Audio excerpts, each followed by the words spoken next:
Guys, magluluto tayo ng sotanghon. Yan, meron tayo itong giniling na bawang, giniling na sibuyas, carrots, tapos bagyong pechay, tapos to seafoods.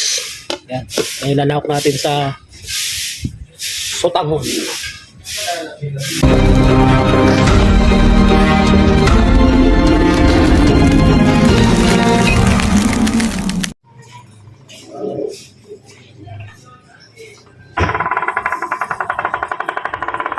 Ano na? Ay, mantika. Mantika ng baboy kanina. Yan ang sangkatutak na bawang. Ay, ang giniling? Blender. Ay, yung blender na bawang.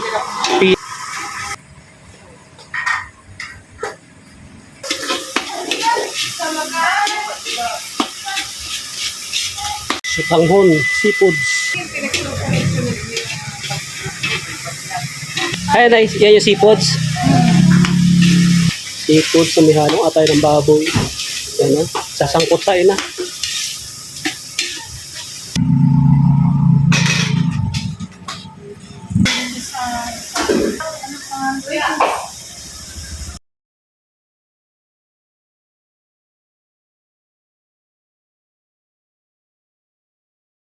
Ang tawag na sa gulay na yan?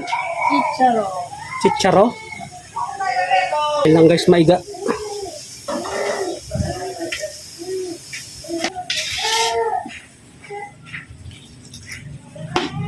Chay.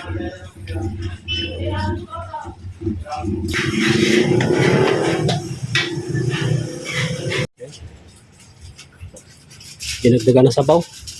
Pinipsip ng sotanghon.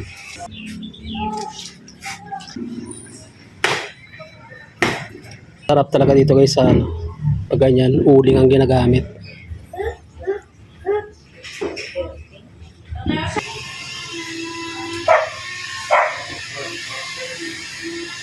Kulo-kulo na.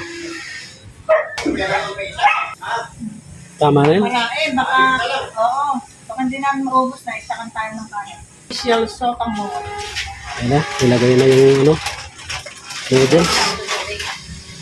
Hindi na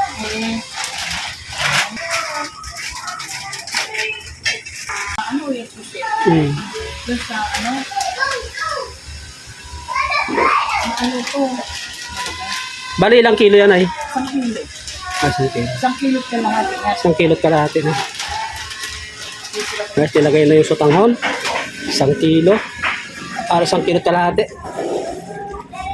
Bulacan recipe.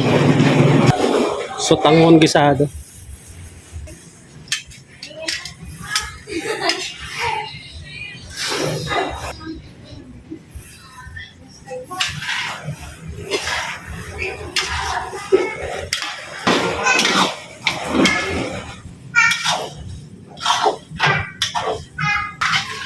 Yan. Malapit na. Malapit ang maluto. Malambot na yung kanyang pinaka-noodles. Puro 3 kilong yempo. Tapos bagnet. Bagnet chicharon, mga 5 kilo. Yan.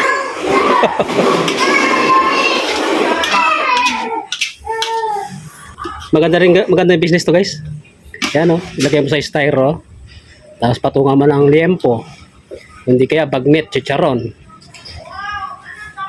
Ayos to.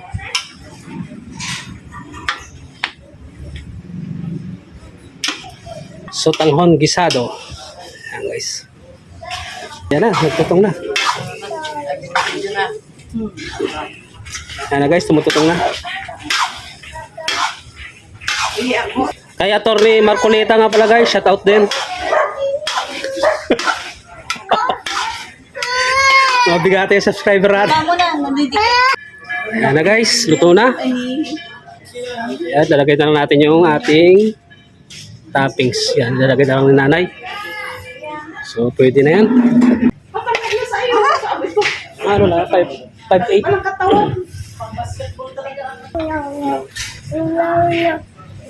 May kamay mo. Wow!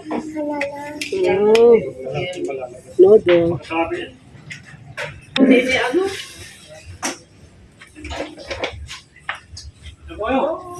Sarapan siya. Oh.